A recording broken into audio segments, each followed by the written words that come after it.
Hello, good morning students. How are you all?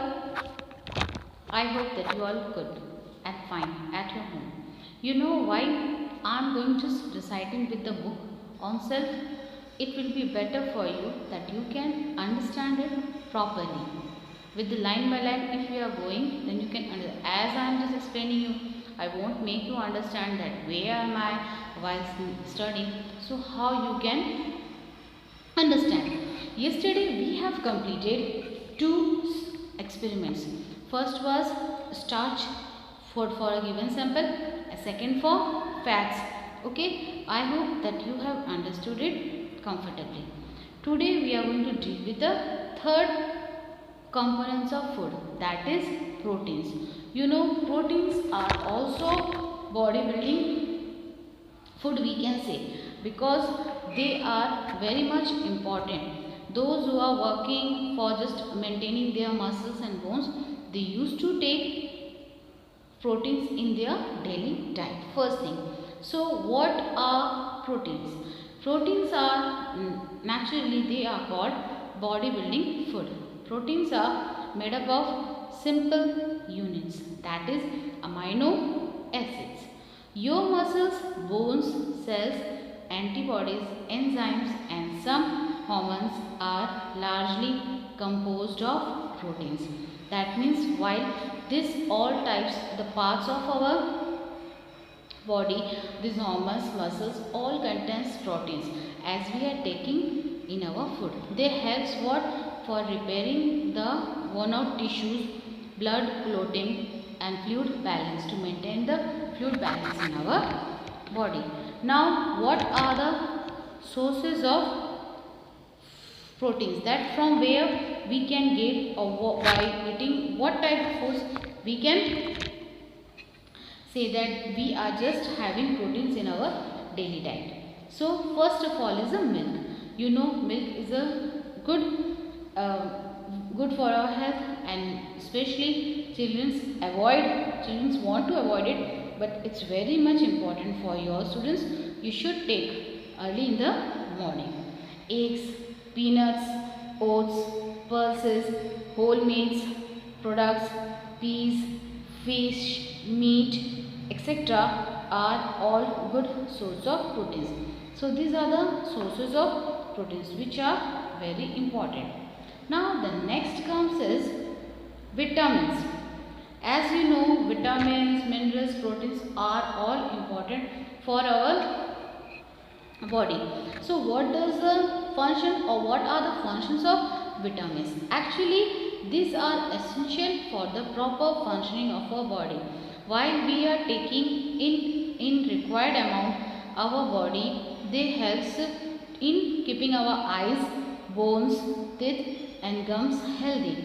They also help enzymes to do their work. They are necessary for proper utilization of other nutrients like carbohydrates, fats and proteins. They are needed in very small quantities. There are 13 vitamins and each of which has a specific function. So in daily life, as you are taking your food, each and every meal having a particular, we can say, vitamins which just keep your somewhat, we can say, eyes, bones, teeth, gums healthy. Means in daily life, whatever food you are taking, whatever fruits you are taking, whatever you are taking, in that each and every component having some vitamins, and that are very important for you. Okay, on later on with the going with the chapters, we will read about different types of vitamins as we are just continuing with the chapter day by day. There are many vitamins, like that we can say there are 13 vitamins, and which of is has a specific function. They are known as by the letters A, B, C, D, E and K. That means these are the 6 letters of our alphabets which represents each vitamin, and each vitamin has its special effects on our body if we are taking. That means they care for our body for the proper utilization of our nutrients, whatever may be. Some vitamins are soluble in water and some are soluble in fats. So some vitamins are soluble in water and some are soluble in fats. Okay. So from where, by what having in our food we can get vitamins, that is meat, fish, butter, milk, butter, fruits, vegetables, cod liver, etc. No need to worry. Whatever may be, meat and fish, if you are not eating, doesn't matter. But milk, fruits, vegetable, you should take this in a limited quantity so that you should get such amounts of vitamins in your body which would protect you from other disease and also provide proper utilization. Okay, next is that vitamin K. In the box, what is there?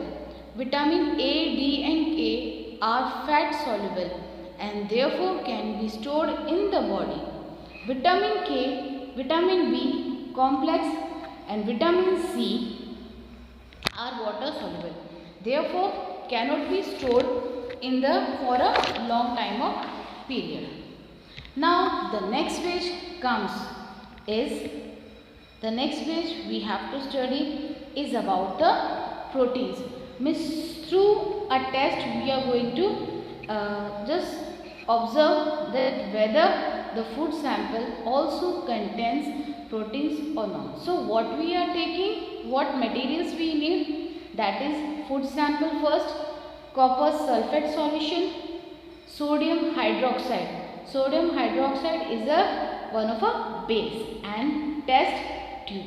So now what we will do, we will take 2 test tubes, okay, and we will take, and then in a clean dry test tube we will take 2 ml of food solution, okay, and add 2 drops of copper sulfate and 10 drops of sodium hydroxide and shake it well.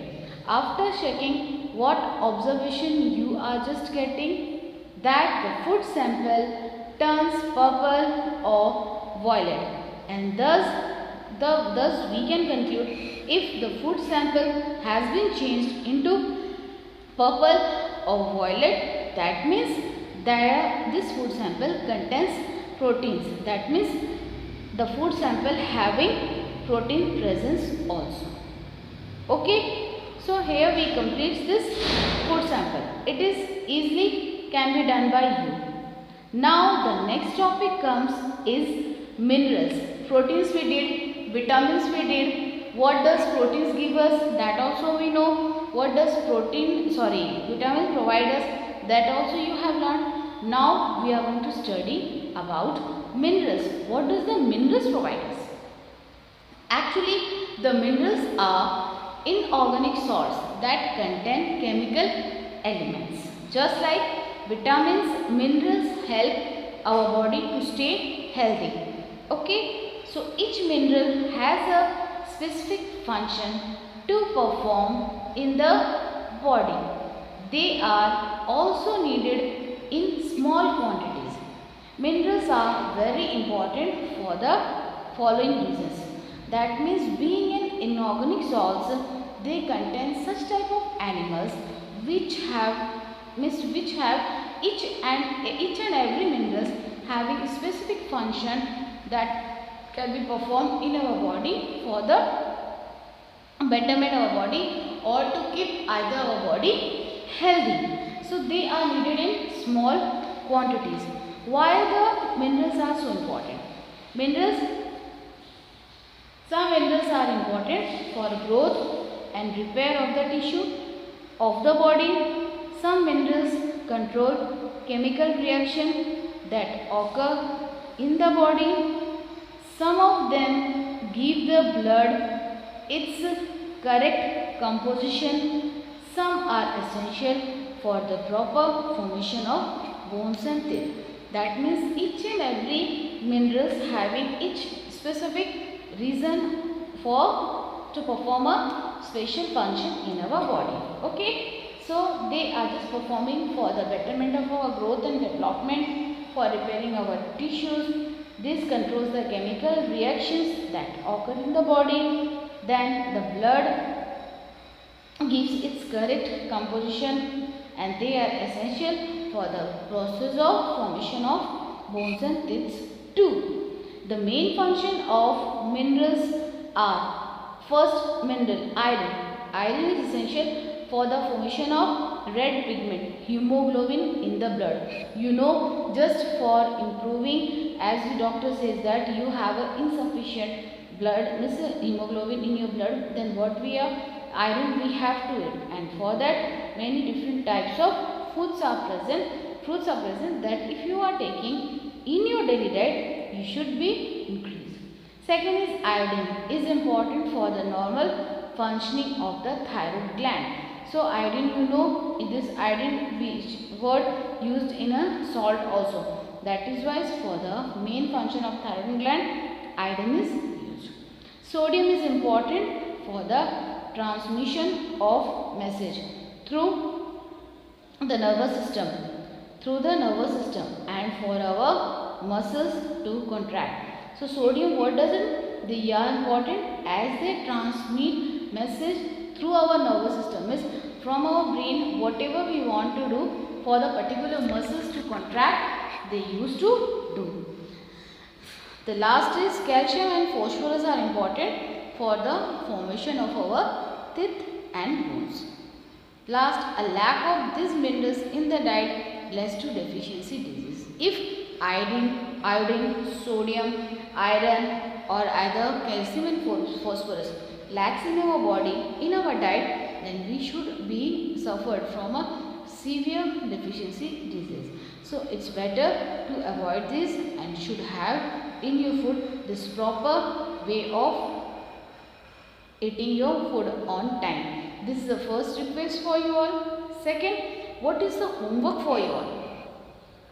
You have to go through 3, that is this sample, to test for proteins in the given food sample. This experiment you have to complete in your notebook. This experiments you have to complete in your notebook with a clean handwriting and with a diagram too. Okay, so have a nice day for you all, and with the next lecture we will be coming with more other things. First things, on the last I won't say you that where we can get the sources of minerals. So meat, fish, egg, citrus fruits, leafy vegetables, dairy products, etc. are the sources of minerals. Okay, so from here, if we are eating such foods in our diet, we can get some thing that if deficiency of minerals happens. So you should take this in your food. See, all the examples are there in the form of diagram. And in the next topic, we are going to study about water, roughage and about balanced diet. Okay, so thank you for today. It's better go through your chapter thoroughly and study well and do your work properly on time.